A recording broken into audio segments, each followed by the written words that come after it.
Alright guys, so what I'm going to do is show you some of these movies and give you a little bit of review on them to help you guys out to know if you haven't bought them all or you have recently just become a fan of his, you'll know what's good to buy and what's not and what not to waste your money on. So let's go over a couple of these and I'll tell you what I think about them and if they're a good buy or not. Okay, so what we have right here, this is the very first movie that I ever purchased. I've had this for a while. I bought it before I ever started making YouTube videos. And this is the 3-disc deluxe edition DVD set of the Elvis 68 Comeback Special. So, on the very first disc, it comes with a booklet. I have my booklet put up right now with my papers. I'm in the middle of going through a bunch of papers and throwing stuff away. So I don't have it right now at this moment, but it's put up over there with my papers, so I'm not going to dig it out.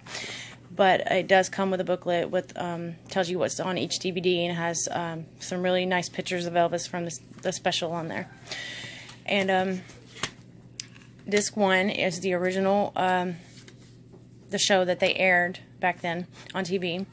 And then we have disc 2 and disc 3, which has a bunch of outtakes and footage that they didn't use, that they didn't have on there, just so you can watch in certain footage, just like where the audio messes up and stuff. Just all the extra stuff that they didn't have. What they did was they took it, put it on these DVDs, gave it to you. If you wanted to buy it, you bought it. If you didn't, you just buy this one. So, I mean, yes, people can say it's another moneymaker, just throw some stuff on there, but you know what? It's still extra footage of Elvis, and not all of them are messed up. So, I think it was amazing that they did that because you get to have extra stuff that you don't get to see. So, and I will tell you my favorite part about this. Watching the very first one when he comes out, after he sits down in the chair and stuff, but when he goes to stand up and do his very first stand-up song, he is, in that moment, you are watching him, a time in history where Elvis is standing there and he's scared as hell. And the reason you know this is because he's standing there with his eyes closed and he's singing and his hand is trembling with the microphone. It's just shaking.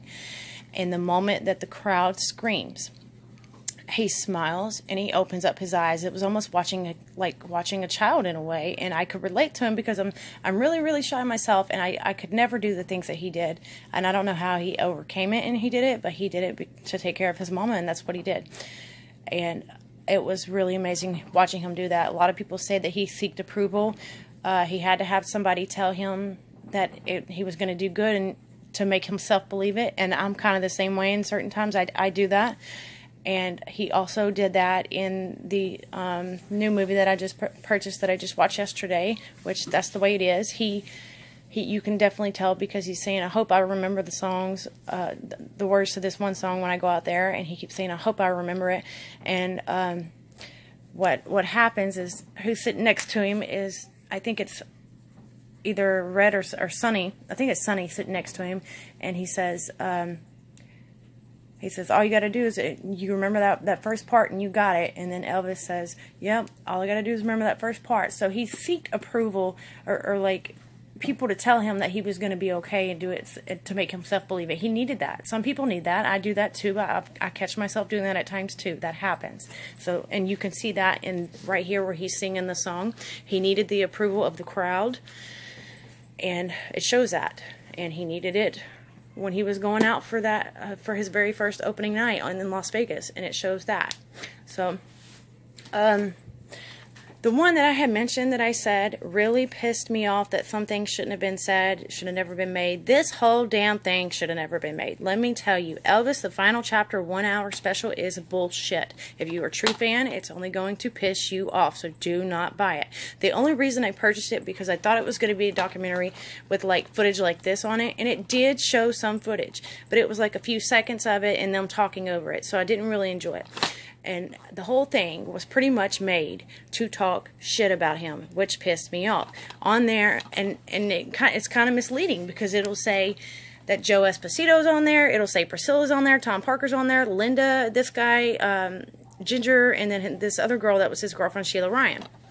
Okay, well that's not the case. Joe Esposito's on there, Priscilla's not on there, Tom's not on there, she's not on there, Ginger's not on there, but she's on there, he's on there, and Joe Esposito is. She's on there saying a bunch of personal stuff about their sexual relationship that she had no business saying in the first place. This was all put on here just to down him after he died, which pissed me off. You do not sit there and talk about all this personal shit about somebody right after they go in the grave. You don't do that. It's just all about money, and that's what it was. Joe Esposito was on there talking about his pills and all this other shit he shouldn't be talking about. Priscilla was never on there. She never got in this.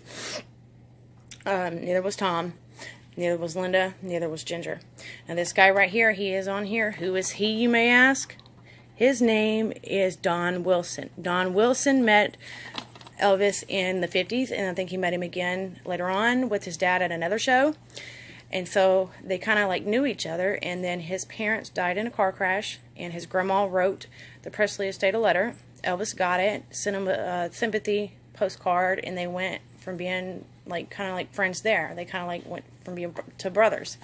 And he gets on there and just tells good things about Elvis, which is nice, but he also talks about Elvis's pill stuff too. So this was what this whole thing was for, was to down him and put him down, and it will piss you the hell off if you are a true fan or you really cared about Elvis and you enjoy his music. This is not something you want to watch, because it's all it was to put this man down and say everything that they should have never said. Half of it we don't even know is true. We don't know what's true because Elvis didn't tell his life story. He didn't tell his personal business, and they chose to do all that just for money, money, money as soon as he passed away. So you don't know if it's true or not. It's a waste of damn money. I paid $6 something for it on eBay, and I was out. Yes, I was out $6, and I was more pissed off when I got it before I bought it. So I'll show you this one. This is the one that I said that I kind of enjoyed out of between the two documentaries that I got. That's what I meant, was I really enjoyed this one because it was more what I was expecting than the other one. And it also mentions the Louisiana Hayride, which not too many people know about because they see them talk about him in Tennessee. And people think that he made a record, sung a couple songs, Tom found him, put him on TV, and he got famous. That's not how it happened. And I've said the same thing before I even heard DJ ever say it, may he rest in peace, was that Elvis, a lot of people say that Elvis got lucky when Tom found him. The thing is, or when he found Tom, the thing is, Elvis did not fucking find Tom. Tom found Elvis. Elvis, Scotty, and Bill went around for almost 2 years from Shreveport, Louisiana, which is where I'm at, to Texas, Dallas, Texas, and other places in Texas, I think. Maybe not Dallas, but they went to Texas, and then they went to Arkansas, and then they went back to Tennessee, and they made like this whole little circle thing. And he would play on the Louisiana Hayride in Shreveport, like he would play 3 days out of the month.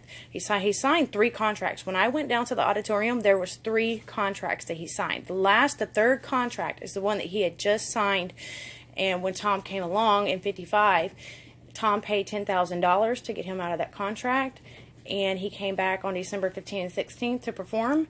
And that was the last time that he came back until 75 and 76. And he was awarded as, I think it was in my video. He was awarded for like Best Citizen or something like that in 75 when he came back for a concert. So he got that award from the mayor down here. And I also heard, you've seen him doing that where he was getting his award, and he's talking about him dreaming in a song, and he'll keep singing a song and all this stuff.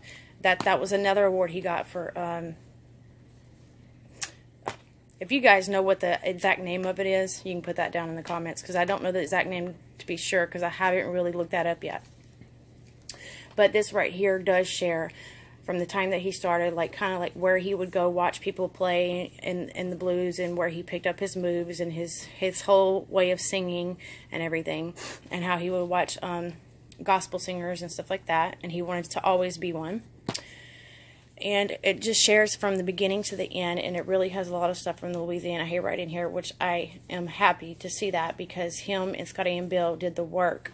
They went around for almost 2 years and got the recognition, and by the time Tom had found him, he was sitting in a crowd watching the girls go crazy and screaming like they always do, because they had already drove for 2 years to get their music out there and get recognized. And Tom got lucky, not Elvis. So that's a little short review for all of those. Kind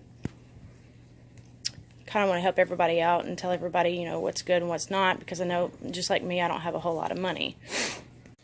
Okay, so that was a little bit of a review for you guys, for anybody that might be a new fan and don't have all the stuff and don't know what they want to buy. And also, I do want to say something about the Searcher. I've heard a lot of people say, and I've even heard Sean say, yes, I've seen you say it, that the HBO, the Searcher, is just another money grab. It does not mention anything new that the fans did not already know. The only reason I bought it was because I did not have any documentaries yet, and those were the first 2 that I purchased, and I say that I liked it a lot because it goes with what I try to teach on my channel about the Louisiana Hayride. Out of the 2 documentaries that I have so far, yes, I like it better. The other one just pissed me off. So I like that it shows that Elvis and Scotty and Bill did all the hard work first before Tom came along, because he got way too much credit. Like, he made Elvis. Nobody made Elvis except for Vernon and Gladys, and Elvis made him who he was as a star, as a celebrity, when he got out there and started doing all the work and busting his ass. Him, Scotty, and Bill were already recognized when he came along. So I wanted to put that in there. And the HBO, the Searcher, like I said, a lot of people say it didn't share anything new that they didn't already know if you're a real fan, and it was just another money grab. But that's why I have it, and that's why I say I enjoyed it, because they finally acknowledged Shreveport and the Louisiana Hayride.